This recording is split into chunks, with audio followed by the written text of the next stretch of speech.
kagigising lang niya, Tibet. Nababa na ako sa aking kusina. Madilim ang aking daanan.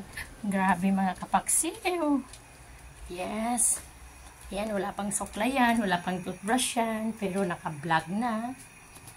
Nakayaw-yaw na. Grabe, no?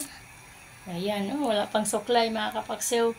Alam niyo, maaga tayo magigising kasi ating mga anak ay may pasok sa school. Kaya yan, sacrifice natin muna ang kanilang mga obligasyon. Tayo muna mag-obligasyon sa kanila. Alam niyo naman mga kapaksiw, ang mga bata ay hindi na kailangan natin mersahin kapag sila nag-aaral sa umaga kasi nag-iiyakan. Kaya yan, kakain muna kami. Kain muna siya, hindi ako. Katuwa naman tong buhay ko. Ang kanyang kakainin mga kapaksiw ay maling at egg with rice. And mga kapaksiw, ha? Ganun lang ang buhay mga kapaksiw. Ganun lang talaga. Wala tayong magagawa. Kaya minsan ay nalulungkot din tayo. Yes. Aking anak na si Coco. Napakakulit.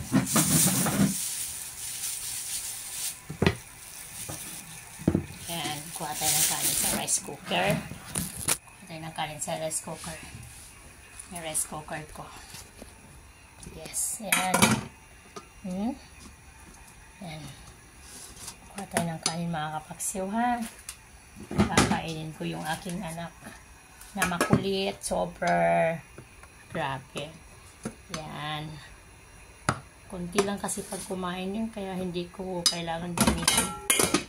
Yes. Halika na ko, kain ka na ko. Lagay ko na lang yun mga kapaksiw, yung ulam sa kanyang kanin. Kasi binili ko lang po ito sa labas. Mami, sa may almusalan. Yes. Yan, oh. Lalagay ko lang egg siguro ang gusto niyang baunin. Grabe mga kapaksiw, no? Umaga pa lang. Bigyan na natin sila ng pansin para makapasok sa paaralan.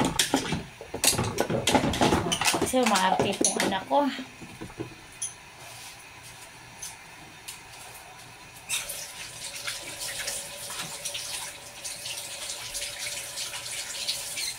Ay, mga kapaksiw, kanyang kutsara, chopstick. Kutsara ng anak ko. Kakain na siya. Yan ang pagkain niya. Yan ang kutsara niya. Yan si Coco, Marty. Kaya mga kapaksiw, kailangan talaga natin gabayan ang mga bata. Kapag hindi, naku, hindi yan makapagtapos. Grabe. Kakain naman ako ng pansit. Hati kami ng aking kapatid. Ayan. Binili ko lang din itong pansit na to dun sa labas. Kaya pansit naman sa akin. Grabe mga kapaksiw, no? Hati-hati na lang tayo sa ating biyaya. Ayan. Mga kapaksiw. Grabe. Hindi naman tayo mga madamot. Hati na lang tayo sa kapatid ko. Yeah. Ganyan lang. Yan mga kapaksiw, yung pansit, hatiin ko doon ng mga umuusok pa.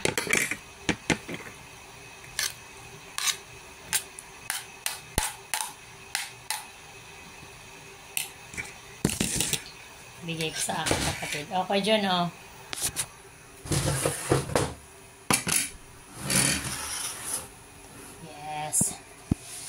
Grabe.